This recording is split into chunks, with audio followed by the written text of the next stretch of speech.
Moi, je crois que ce qu'il faut retenir, c'est un aspect extrêmement particulier de ce congrès qui arrive à mêler ce qui est rarissime, le niveau universitaire, avec la pédagogie universitaire, et le niveau pratique.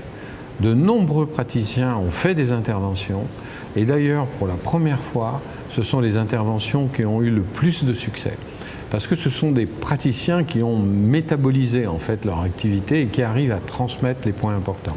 Donc ça, c'est un des premiers éléments. Un deuxième élément, et c'est qu'on a vu très clairement dans ce congrès, la pluridisciplinarité totalement indispensable.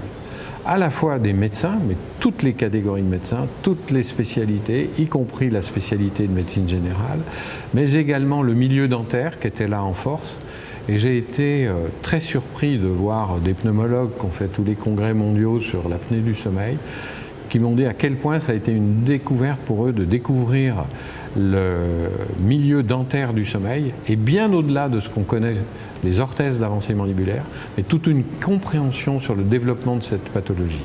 Nous sommes extrêmement satisfaits de voir, je dirais, enfin la médecine générale intégrer les congrès qui parlent du sommeil. Parce que c'était très oublié, la médecine générale, jusqu'à présent. Un élément qui me semble absolument fondamental quand on organise un congrès, ça peut être soit un empilage de thèmes qui sont faits comme ça parce que c'est des opportunités de les faire, mais c'est de donner un sens à un congrès. C'est-à-dire que lorsqu'on a conçu ce congrès-là, c'était d'aller comprendre et découvrir, en particulier pour ce qui concerne l'apnée du sommeil, tout ce qu'il y a entre notre environnement, l'air intérieur des domiciles dans lesquels nous voyons, le développement de phénomènes des allergies respiratoires par exemple, et qui conduisent au bout de 10 ans, 15 ans, 20 ans plus tard à l'apnée du sommeil. Donc sur la notion de prévention. Et donc ça c'était dans ma tête lorsque j'ai conçu ce programme. Et ce qui m'a vraiment touché, presque plus qu'intéressé, c'est de voir à quel point ça a été ressenti et les retours que nous avons eus, aussi bien des partenaires industriels que des professionnels de santé, est très favorable sur ce sujet. Donc ça va être le début d'une nouvelle forme de congrès et surtout garder une dimension humaine. Je crois que cette année, on était à la jauge maximum. Il ne faut pas être trop nombreux. Il faut que tout le monde ait le sourire, il faut que tout le monde parle, il faut que les langues se délient, parce qu'il faut poser les vraies questions, les questions de tous les jours, et non pas les questions qu'on entend dans les congrès dits scientifiques où il y a 3 universitaires qui se reposent les mêmes questions depuis 10 ans. Ces écoles du sommeil vont servir à aller vers ce qu'on appelle la société civile, sortir de notre milieu de médecins et de professionnels pour aller faire prendre conscience à la population que le sommeil est un déterminant majeur de santé. Déterminants majeurs de santé. Il n'y en a pas beaucoup des déterminants majeurs de santé. Hein. Il y a tout ce qui est négatif, comme par exemple ne pas fumer et ne pas trop boire.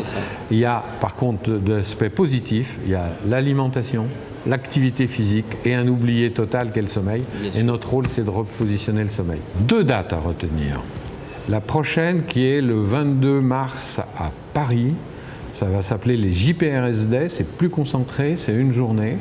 Les lieux sont plus petits, mais on va développer énormément les formules interactives en visio. C'est-à-dire que ça ne sera pas de la visio passive. Tous ceux qui seront en visio dans la salle des conférences pourront intervenir eux-mêmes. Et la deuxième originalité des JPRS Day, c'est de la forte participation des patients. Donc il va y avoir 2 niveaux. Il va y avoir un niveau patient et un niveau professionnel de santé, mais ces niveaux vont petit à petit s'entremêler. Et donc le discours des patients, vous savez à quel point ça m'intéresse ce sujet, et avec le développement du recueil des avis et des ressentis patients de leur traitement, c'était un domaine totalement oublié de la médecine, donc ça sera fortement développé. Ça, c'est les axes centraux des JPRS Day à Paris. Et ensuite, on retourne à Marseille, ça sera mars 2025. La thématique centrale va être tout ce qui est entre le sommeil et les problèmes du métabolisme. Donc ça va du simple surpoids jusqu'au diabète, voire les diabètes graves. Donc ça va être un élément très fort et donc on va découvrir tout un autre monde, c'est le monde du métabolique qui aujourd'hui n'était pas très présent dans ce congrès.